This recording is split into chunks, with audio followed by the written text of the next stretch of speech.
Archery ceremony in ancient China. Archery ceremony is an important part of the 6 arts of ritual system in the Zhou Dynasty. It belongs to Jiali, great courtesy, and is listed as one of the 5 rituals.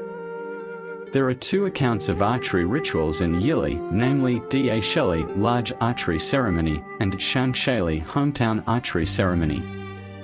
The large archery ceremony is the one held on the temple before the emperor and the seigniors to choose the people who will participate in the worship ritual. The rural archery ceremony was externalized in the local folks, and it was mainly archery, the etiquette of selection and celebration in spring and autumn in the pre-Qin period.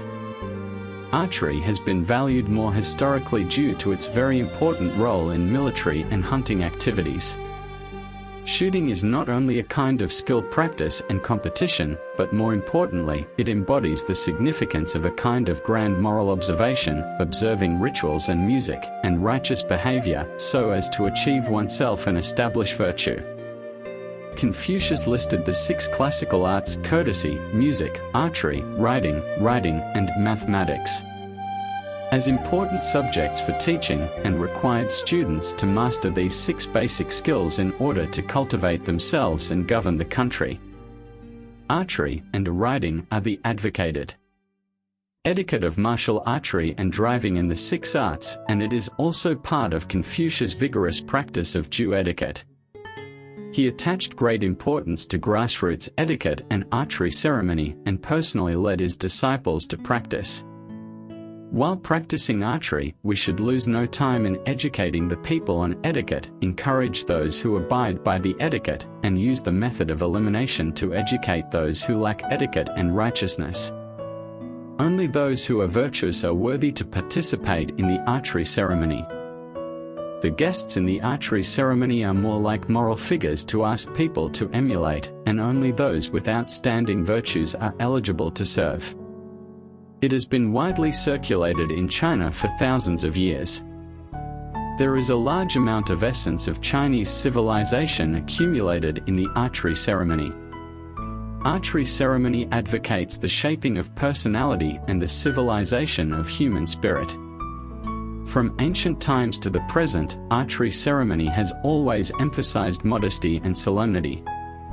The first is whether the archery is upright, the second is whether the advance and retreat is in line with the etiquette, the third is the hit rate of the archery, the fourth is whether the rhythm of the archery is in sync with the music, and the fifth is how the dancing posture of holding the bow and arrow is.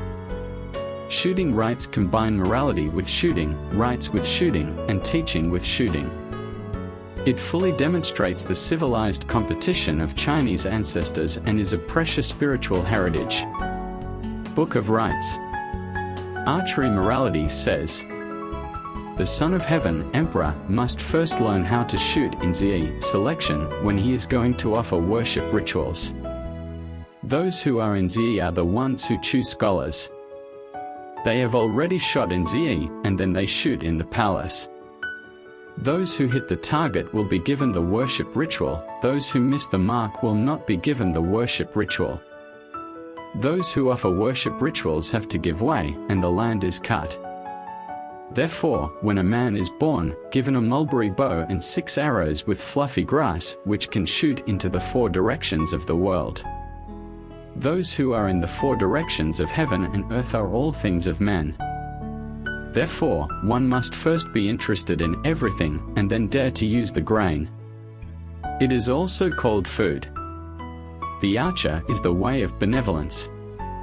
Shoot with integrity yourself, if so, then shoot. If you miss it, then don't blame the one who beats yourself, but seek the reason from yourself. Confucius said, a gentleman has nothing to compete for, he will definitely shoot even if he fails. He steps up to the hole with bows and then sits down to drink with the competitor. He will be a gentleman if he competes.